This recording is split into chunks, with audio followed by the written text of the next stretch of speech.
Tribun News Today.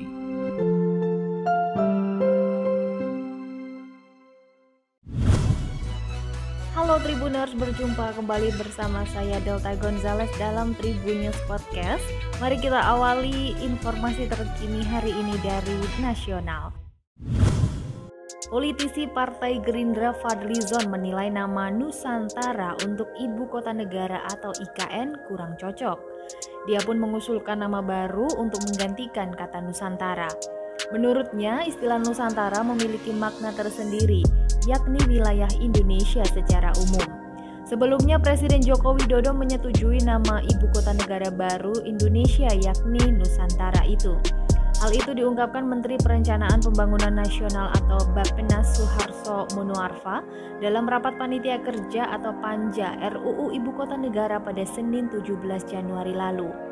Awalnya Suharto menjelaskan, awalnya nama Ibu Kota Baru Indonesia belum diisi dalam surat Presiden atau Surpres.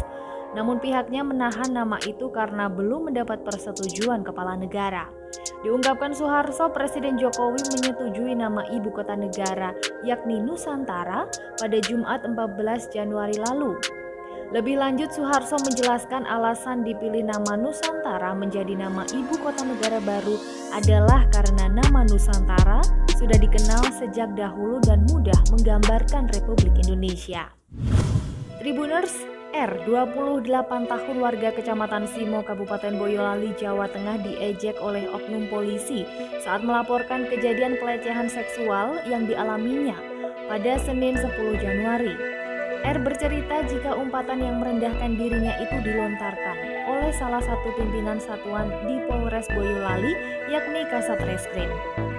R baru saja mengalami pelecehan seksual, pemerkosaan di sebuah hotel di wilayah Bandungan, Semarang. R yang semula semangat untuk melaporkan peristiwa yang menimpanya ini seketika langsung drop.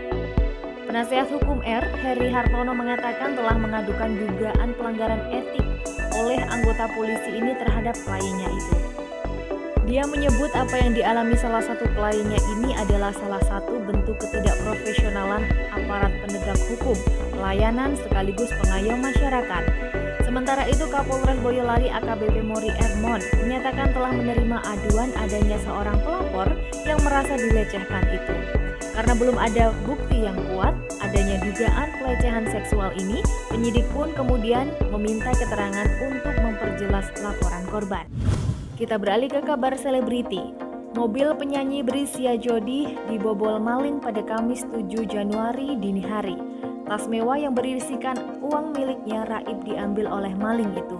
Brisya Jody mengaku tidak diberitahukan langsung oleh asistennya setelah mobil Toyota Alphard miliknya dibobol maling dan tas mewahnya juga ikut diambil.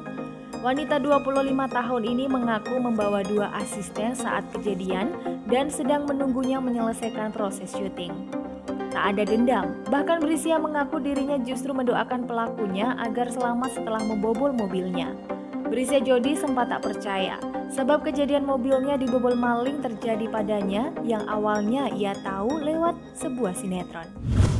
Senada dengan Brisya Jody, pemain Liga 1 Indonesia Beto Goncalves diduga menjadi korban aksi kriminal jalanan di wilayah Kuta, Kabupaten Badung, Bali saat tengah berkeliling menggunakan sepeda motor.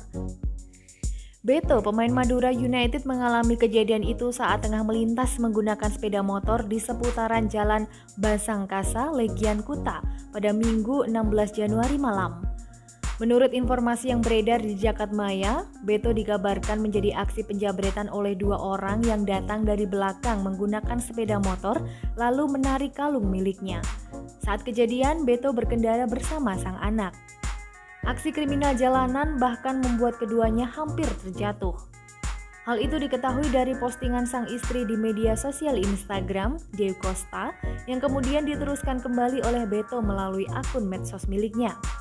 Kemudian dalam story, terlihat juga Beto memberikan informasi dan menampilkan foto dirinya saat memakai kalung emas yang dicuri. Kanit Reskrim Polsek Kuta AKP I Nyoman Sudarma saat dikonfirmasi Tribun Bali mengaku belum menerima laporan Beto ke Polsek Kuta. Demikian informasi terkini dari Tribun News Today, saya Delta Gonzales, sampai jumpa. Tribun News Today.